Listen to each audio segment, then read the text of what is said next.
गौर प्रेमानंदे, गौर प्रेमानंदे, हरे कृष्णा। अब सबसे निवेदन है थोड़े आगे आ जाए, आगे आइएगा बेटा।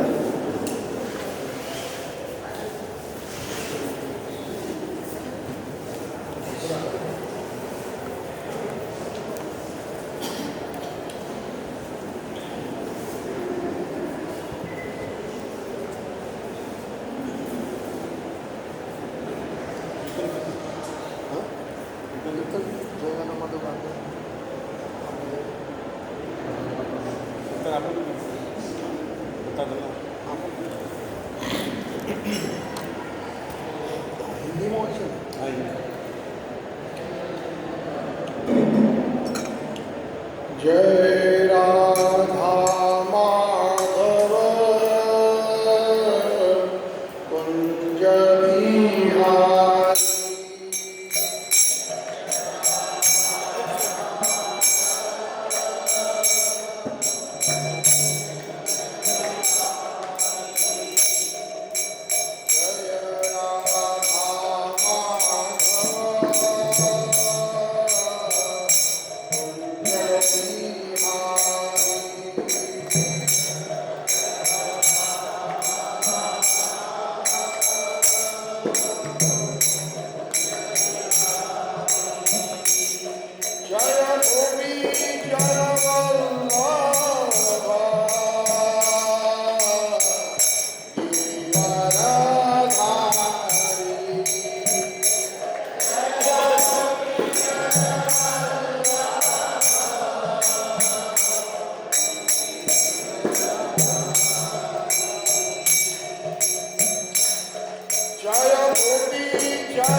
Yashodanandana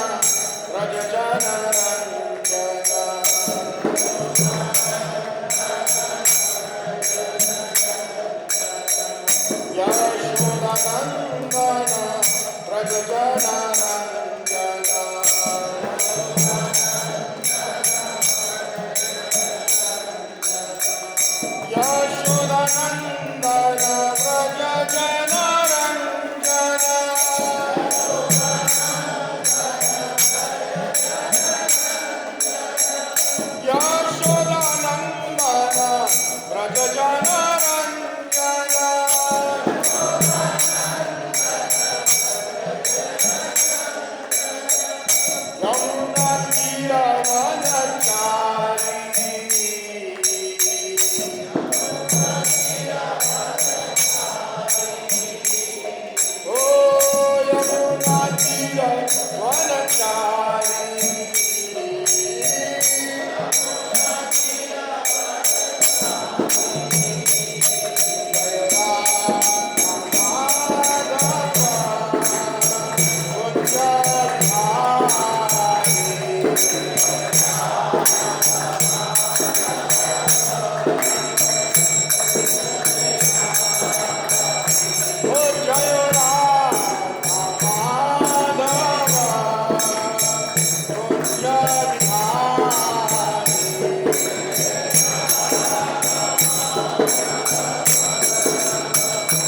प्रेम से सब एक ही लय में हरे कृष्णा कृष्णा कृष्णा हरे हरे राम राम राम हरे हरे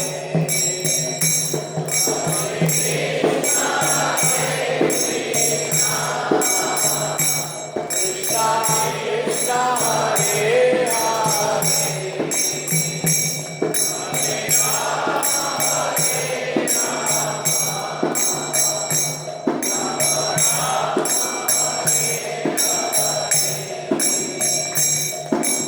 कृष्णा कृष्णा कृष्णा हरे हरे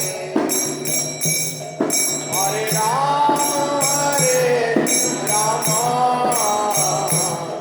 राम राम हरे हरे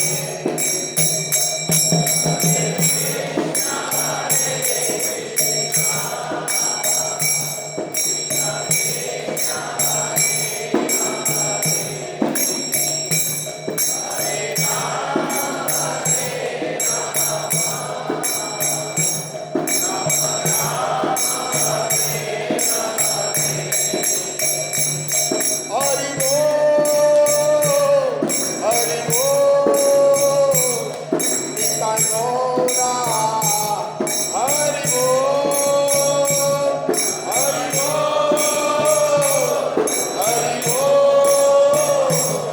निताई गौरा हरि बोल जय राधा गोविंद राधे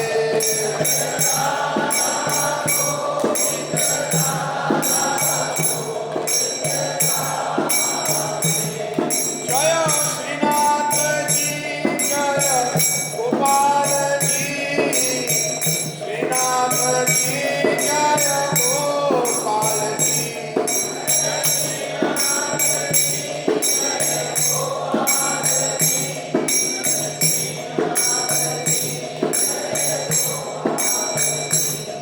जय सीताराम लक्ष्मण हनुमान सीताराम जय लक्ष्मण हनुमान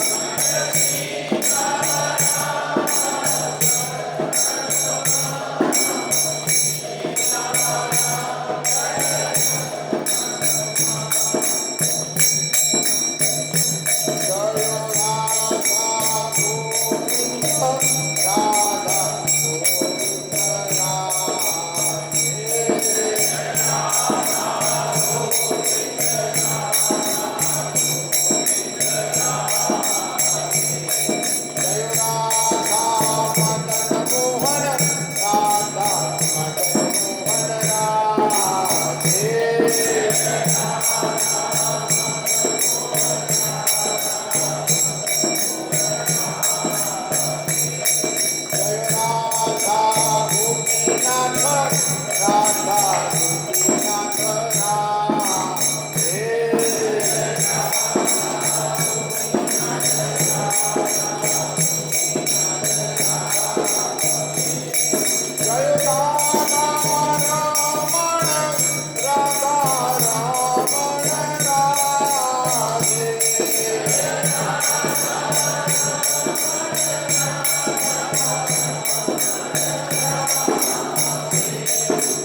जय ओम विष्णुपाद परमहंस परिव्राजक आचार्य अष्टोत्तर श्री श्रीमद डिवाइन ग्रेस अभय चरणारविंद भक्ति वेदांत स्वामी श्रील प्रभुपाद जी की नित्य लीला प्रविष्टो विष्णुपाद परमहंस परिव्राजक आचार्य अष्टोत्तर श्री श्रीमद इस डिवाइन ग्रेस भक्ति सिद्धांत सरस्वती गोस्वामी ठाकुर जगत गुरु श्रील प्रभुपाद की ब्रह्मवंद गौड़ीय संप्रदाय आचार्य गुरुवर्ग की अनंत कोटि वैष्णववृंद की नामाचार्य श्री हरिदास ठाकुर की प्रेम से कहो श्री कृष्ण चैतन्य प्रभु नित्यानंद श्री अद्वैत श्री गदाधर श्रीवासादि गौर भक्त वृंद की श्री श्री राधा कृष्ण गोप गोपीनाथ श्याम कुंड राधापुर गिरी गोवर्धन की श्री वृंदावन धाम की श्री मायापुर धाम की श्री जगन्नाथपुरी धाम की श्री द्वारका धाम की गंगा माई की जमुना माई की तुलसी देवी की भक्ति देवी की समावेत गौर भक्त वृंद की समावेत गौर भक्त वृंद की समावेत गौर भक्त वृंद की कलयुग पावन हरिनाम संकीर्तन की बोलो श्रीमद् भगवद गीता की और प्रेमानंदे।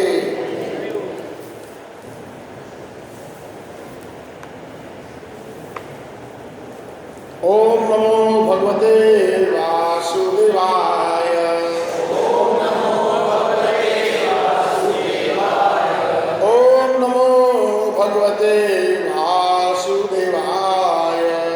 ओम नमो भगवते वासुदेवाय। ओम नमो भगवते वासुदेवाय। नमो भगवते वासुदेवाय। ओम नमो भगवते वासुदेवाय।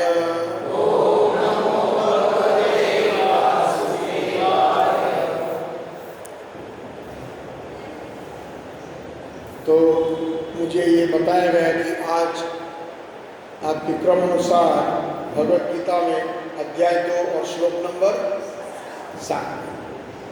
अध्याय 2 का जो विवरण है वो है गीता का सार, इस अध्याय का नाम। और आज जो है हम 7वां श्लोक पढ़ेंगे और उसके ऊपर कुछ विचार विमर्श करेंगे। मेरा नाम है सच्चिदानंद दास, मैं आप सबका दास हूँ। आप सबसे याचना करता हूँ, दंडवत प्रणाम आप सबको। और मैं ये प्रार्थना करता हूँ कि जो भी मुख से मेरे मुख से जो वाणी निकले वो आप सब वैष्णव को आनंद दिलाएं, हमारे प्रभुपाद जी को आनंद दिलाएं और हमारे आचार्य को आनंद दिलाएं। यद्यपि अगर कोई त्रुटियां हो तो क्षमा कर देना। अगर आपको उसमें से कुछ अच्छा लगता है तो सारा श्रेय हमारे प्रभुपाद जी को और हमारे आचार्य और गुरुवर्ग को जाता है। हरे कृष्णा।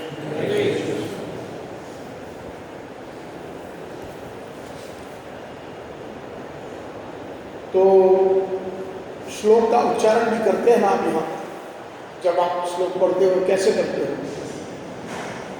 एक बार मैं बोलता हूँ उसके बाद आप श्लोक का उच्चारण करते हो या नहीं करते? करते हैं। तो सबके पास अपनी अपनी गीताएं हैं कि नहीं है? नहीं है, चलो कोई बात नहीं, सुन करके आप लोग कर सकते हो। कार्पण्य दोष उपहत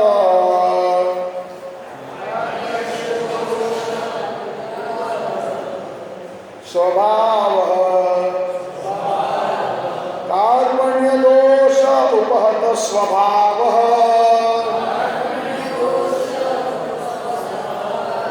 प्रक्षामि त्वाम् धर्म सम्मूढ़ चेतः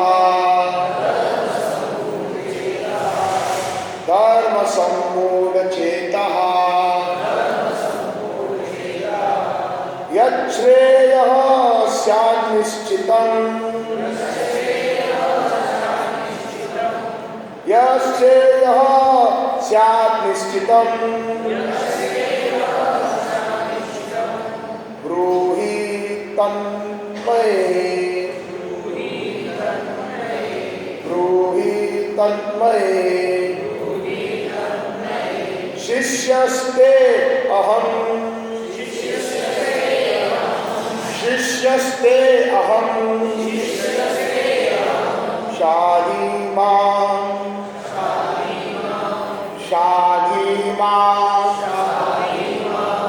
त्वां प्रपन्नम्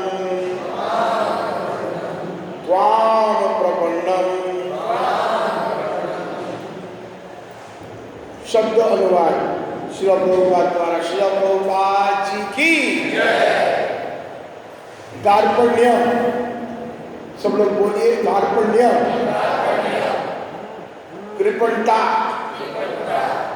दोष दुर्बलता से उपहत ग्रस्त स्वभाव गुण विशेषताओं प्रक्षामी पूछ रहा हूँ त्वाम तुमसे धर्म सम्मूढ़ मोहग्रस्त चेतः हृदय में यत् जो श्रेयः कल्याणकारी स्यात् हो निश्चितम विश्वासपूर्वक ब्रूहि कहो तत् वह में मुझको शिष्य ते तुम्हारा अहम मैं शादी उपदेश दीजिए मां मुझको त्वाम तुम्हारा प्रपन्नम शरणागत।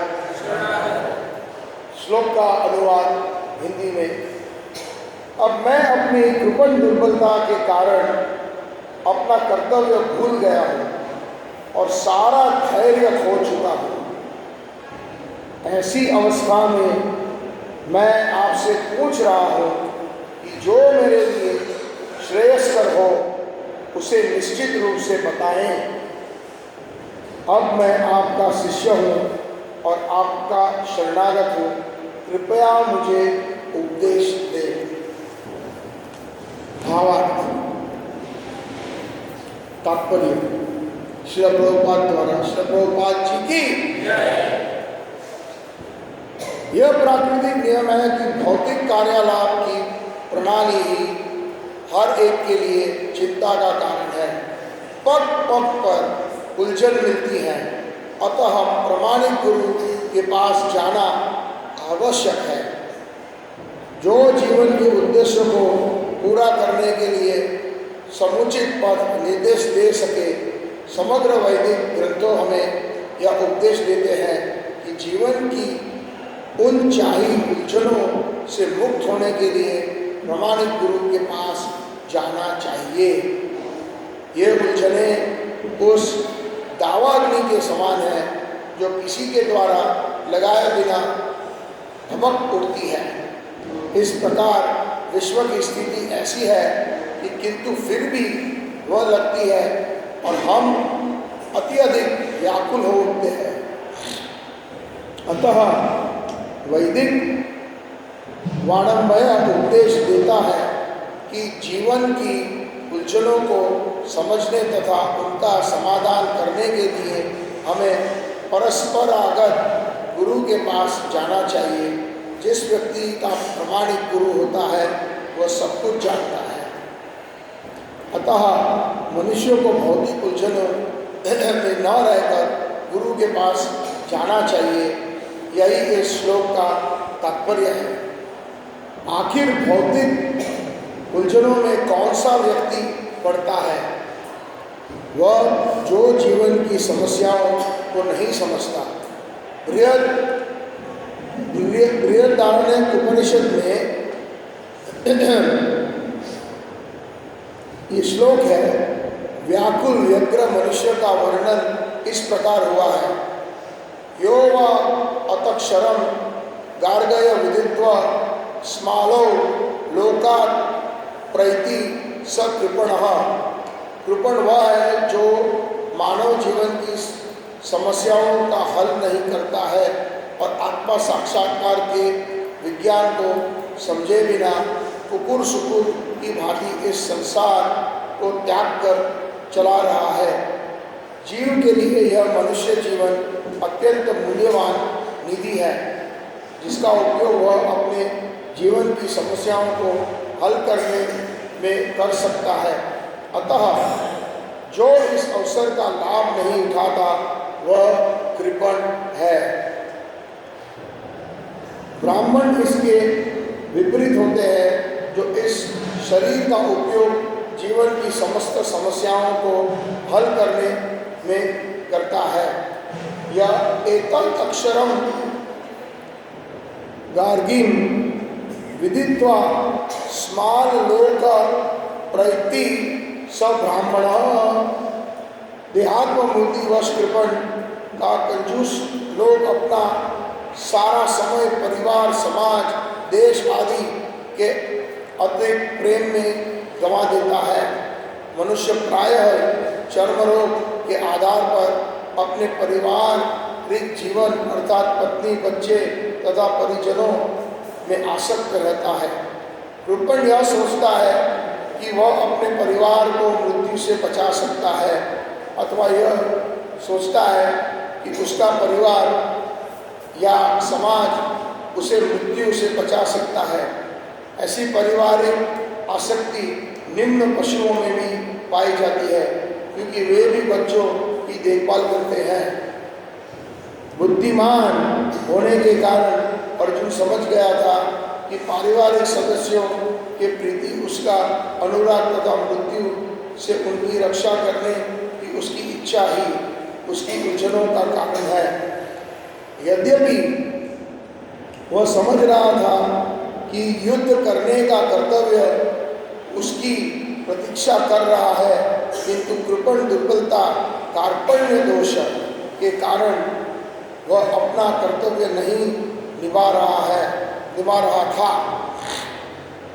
अतः वह परम गुरु भगवान कृष्ण के कोई निश्चित हल निकाले का अनुरोध कर रहा है।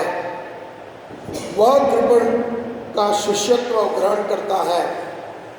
वह मित्रतापूर्ण बातें बंद करना चाहता है।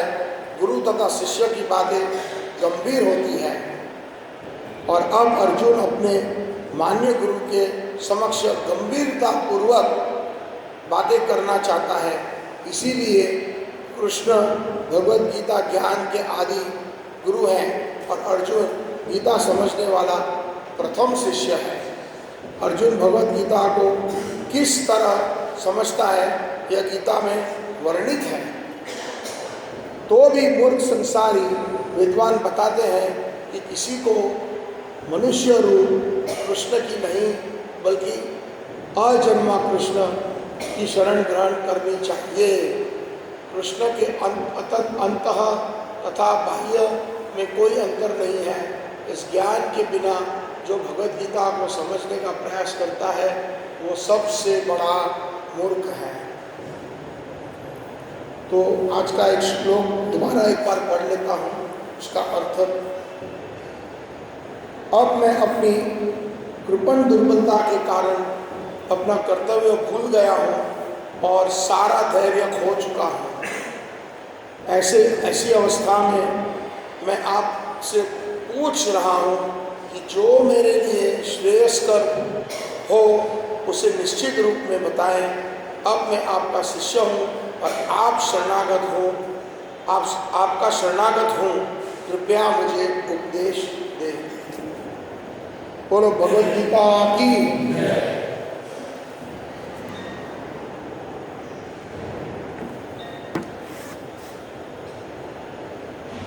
ओम अज्ञानतिमिरान्धस्य ज्ञानाञ्जनशलाकया चक्षुरोन्मिलितं येन तस्मै श्रीगुरवे नमः। वाञ्छाकल्पतरुभ्यश्च कृपासिन्धुभ्य एव च पतितानां पावनेभ्यो वैष्णवेभ्यो नमो नमः। हे कृष्णा करुणा सिन्धु दीनबन्धो जगत्पते गोपेश गोपिकान्त राधाकान्त नमस्तुते। तप्तकाञ्चन गौराङ्गी राधे वृन्दावनेश्वरी वृषभानुसुते देवी प्रणमामि हरिप्रिये। मुखं करोति वाचालं पङ्गुलङ्घयते गिरिं यत्कृपातमहं वन्दे परमानन्दं माधवं श्रीगुरुदीनकारिणम्। जय श्री कृष्ण चैतन्य प्रभो नित्यानंद श्री अद्वैता गदाधर श्रीवासादि गौर भक्तवृंद। हरे कृष्णा कृष्णा कृष्णा हरे हरे राम राम हरे हरे।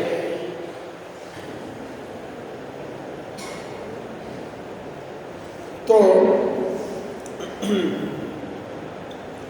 इस दूसरे अध्याय में गीता का सार बताया गया है। सारे गीता का सार इस दूसरे अध्याय में है। और दूसरे अध्याय में जो हम यद्यपि इसका अच्छी तरह हम सेवन करें तो हमें गीता का सार पता लग जाता है। कृष्ण भगवान जब अर्जुन बड़े गर्व से रणभूमि में आया तो भगवान उसके सारथी बने और वो जो है रथ पर सवार था और अर्जुन भगवान को ऐसी अपनी इच्छा प्रकट कर रहा है, बड़े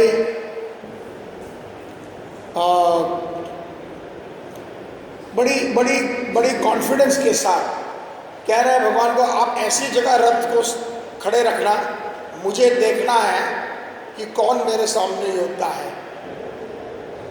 एक थोड़ा सा जैसे घमंड होता है ना, एक बहुत बड़ा, एक अर्जुन जो है वो बहुत बड़ा धनुर्धर है और उसको धनुर्विद्या इतनी अच्छी थी, कहते हैं कि उसके मुकाबले में बहुत कम लोग थे जो उसका मुकाबला कर सकते थे। तो उस मुकाबलों की जो चुनौती थी जो कौरवों ने दी थी उन लोगों को, तो अर्जुन ने कृष्ण से कहा कि मुझे निरीक्षण करना है।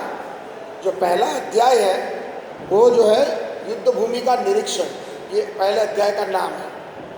तो थोड़ा संक्षेप में बता देना ठीक रहेगा आज के श्लोक में जाने से पहले, क्योंकि कई लोग शायद पहली बार भी आएंगे। कितने लोग यहाँ पर पहली बार आए हैं?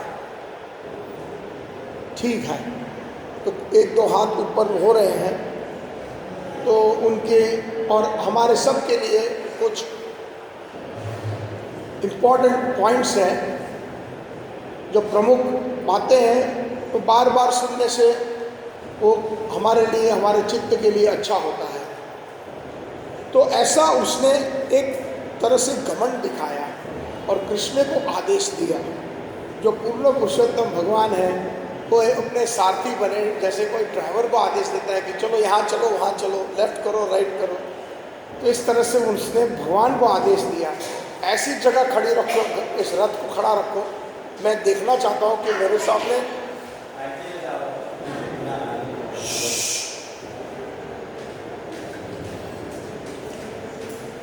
मेरे सामने कौन योद्धा है ऐसे।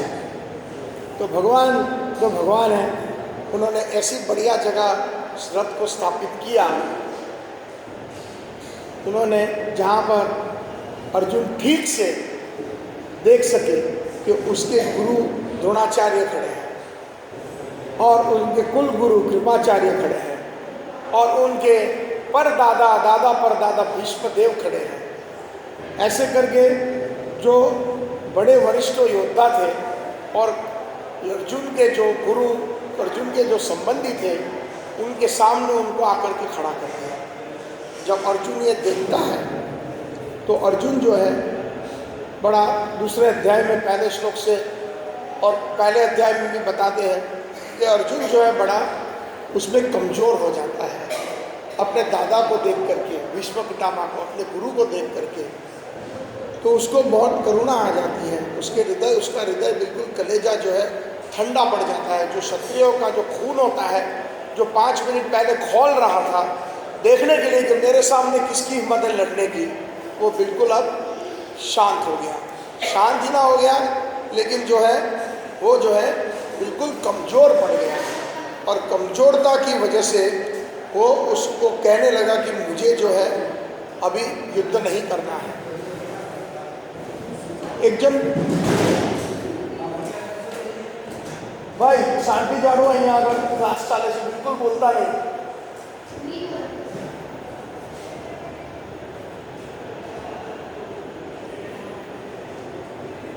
तो अर्जुन जो है, अर्जुन को एक दुर्बलता आ गई, हृदय की दुर्बलता, और हृदय की दुर्बलता की वजह से अर्जुन जो है कृष्ण से कहने लगा कि मुझे युद्ध नहीं करना है, युद्ध करने से क्या फ़ायदा है, मेरे सामने मेरे गुरुजी है, मेरे दादाजी है, ये मेरे जितने भी मेरे चाचा के लड़के हैं, ये सारे मेरे भाई लगते हैं, तो सारे मेरे सगे संबंधी हैं। अब सगे संबंधी इस बार लड़ने से क्या फ़ायदा, उससे तो अच्छा है कि मैं जा कर के कमंडल ले करके मैं जंगल में भिक्षा मांगूँ। ये बड़ी अच्छी बात लगती है। जो अहिंसा परो धर्म कहते हैं ना, तो अहिंसा के मार्गदर्शन पर चलने वाली ऐसी ऐसी अच्छी अच्छी बातें कृष्ण को करता है। पहले अध्याय में भी कहते हैं कि अगर ये लोग मर गए तो कितनी विधवाएं हो जाएंगी, कितने बच्चे यतीम हो जाएंगे। तो मुझे इन सब के खून का भागीदारी बनना नहीं है।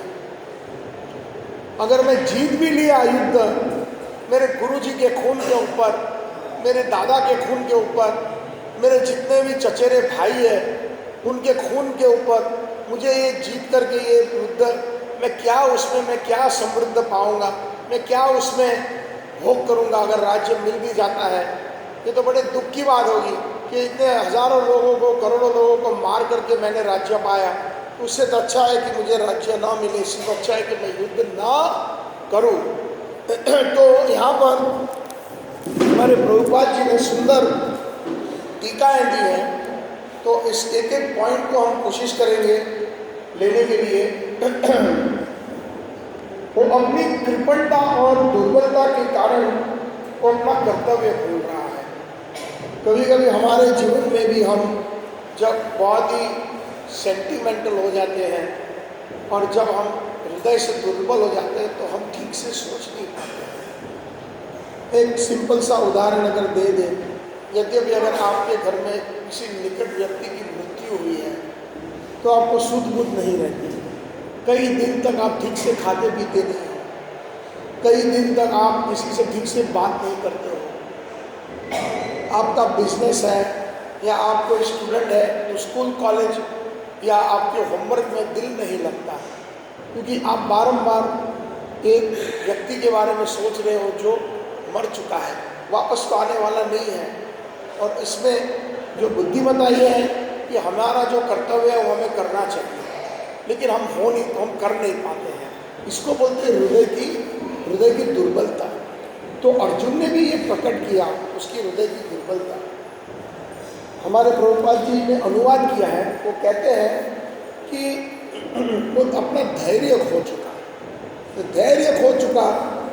तो धैर्य खो जाना मतलब उसमें हम गलत डिसीजंस ले लेते हैं। या ऐसा कहते हैं कि बहुत खुशी में या क्रोध में हमें कोई ऐसा डिसीजन लेना नहीं चाहिए, तो गलत हो जाएगा। कभी कभी कोई क्रोध में डिसीजन ले लेता है ना, तो अक्सर देखा है उसका परिणाम विपरीत आ जाता है, अच्छा नहीं आता है। और बहुत खुशी के मारे भी हैं, जैसे जब सुदामा को कृष्ण मिले थे द्वारका में, तो खुशी के मारे वो जो भी रूखे सूखे जो पोहा लाया था, हाँ, कुरमुरा, तो वो इतनी खुशी से कृष्ण खाने लगे। तो रुक्मिणी जी ने रोक लिया, उन्होंने एक लिया, दूसरा लिया, बोला अभी तीसरा मत लो, इतनी खुशी में तुम ये जो पागल की तरह खा रहे हो, अगर आप तीसरा जो कौड़ लोगे तो सुदामा का सब कुछ हो जाएगा, हम भी बिक जाएंगे। कभी कभी कोई बहुत खुशी में बोलता है ना, हाँ आ जाना, तुमको मैं 1 लाख रुपए का दान दे दूंगा। अब वो बोल दिया, अभी उस समय तो उसका मन नहीं, तो बाद में जब सोचेगा अरे यार मैंने क्या कह दिया, इतना सारा थोड़ी होता है, मैं तो पागलों की तरह मैंने कह दिया। तो कहने का मतलब ये हमारे हृदय की दुर्बलता है, ये हमारी धैर्यता जब हम खो जाते हैं। तो ऐसी अवस्था में वो कृष्ण से कह रहे हैं कि मेरी अभी मैं कंफ्यूज हो गया, मुझे क्या करना चाहिए, आप कृष्ण मुझे समझाएं। और वो कहते हैं कि मेरे लिए जो सबसे श्रेय है वस्तु, वो मुझे आप मार्गदर्शन करें और मैं उस निश्चित रूप से मुझे बताएं कि मैं अभी आपका शिष्य हूँ और मैं जो है आपसे शरणागत हूँ। तो प्रभुपाद जी के बहुत सुंदर तात्पर्य है, एक एक जो इसमें इम्पोर्टेंट जो मुख्य जो बातें हैं, उसको अगर हम गौर से हमारे जीवन में ठीक से हम उतारें तो हमें भी बहुत लाभदायक होगा। तात्पर्य में ये कहते हैं कि प्रकृति का तो ये नियम है। क्या नियम है? कि इस भौतिक कार्यालाप की प्रणाली की हर एक के लिए चिंता का कारण है। इस भौतिक जगत में हम और आप ऐसे मत सोचिए कि यहाँ पर चिंता नहीं है। चिंता इस भौतिक जगत में है, इसीलिए इसको कुंठ जगत कहा गया है। क्या कहा गया है? कुंठ जगत। और जहाँ पर चिंता नहीं है बिल्कुल लेश मात्र, उसको बोलते हैं वैकुंठ। वही मतलब नहीं और कुंठ मतलब चिंता। तो जहाँ पर बिल्कुल चिंता नहीं है वो वैकुंठ है। और वैकुंठ कहाँ पर है? चिन्मयी धाम में है। अच्छा, यहाँ पर चिंता के मेन कारण क्या है? कौन बताएगा? हाथ ऊंचा करके बताए। चिंता का मेन कारण क्या हो सकता है? हाँ जी, डिजायर मतलब इच्छा है। अच्छा, और किसी का? हाँ जी, दूसरे के साथ हमारी कंपैरिजन करना, तुलना करना, ये सब जवाब ठीक है। हाँ जी, पीछे बौद्धिक सुख ठीक है। भगवान गीता में बताते हैं आगे जाकर के कि जन्म मृत्यु जरा व्याधि दुख दोष अनुदर्शन, ये 4 जो है ना उस चिंता का मूल है, उसका जो रूट है, उसका कारण है। कोई जो है मृत्यु नहीं चाहता है। कोई चाहता है मृत्यु? कोई नहीं। लेकिन जब से जन्म होता है एक एक सेकंड हम मृत्यु की ओर बढ़ रहे हैं। हम लोग हैप्पी बर्थडे करते हैं, लेकिन सच पूछे तो हैप्पी क्या है? 1 साल कम हो गया। देखो, ये जो विद्वानों की बात है, हम उस दृष्टिकोण से बता रहे हैं। एक एक सेकंड हम मृत्यु की ओर जा रहे हैं। जब से जन्म लिया है तब से हमारी सांसें शुरू हुई है, उतनी सांसें कम होती जा रही है, बढ़ नहीं रही है बराबर। तो मृत्यु जो है हर एक को, जब भी हम उसकी बुद्धि आती है, खास करके कोई अकस्मात हो जाता है और मृत्यु से थोड़ा सा उसको तो क्या बोलते हैं, मृत्यु की परछाई जब लग जाती है तो उसको पता चलता है कि मृत्यु क्या है, तो बहुत भय और चिंता होती है। यद्यपि हमारे घर में कोई बहुत बीमार है तो हम सतत चिंतित रहते हैं, और बीमार व्यक्ति भी चिंतित रहता है। जैसे किसी को कैंसर हुआ है, ऐसी बीमारी हुई है जिसको अभी उस पर कोई उपाय नहीं है, इलाज ही नहीं है, तो रात दिन चिंता रहती है कि इसके अच्छे डॉक्टर के पास ले जाए और किसी डॉक्टर के पास ले जाए, उनकी दवाइयाँ बदले, हमारे पास पैसा है तो हम उनको अमेरिका लंदन ले जाए, उनका इलाज वहाँ करवाएं। तो ऐसे करके चिंता चिंता चिंता, बुढ़ापे के लिए भी हमें चिंता है। कोई बूढ़ा नहीं बनना चाहता है। जो बूढ़े हैं उनसे पूछिए, उनके घुटनों में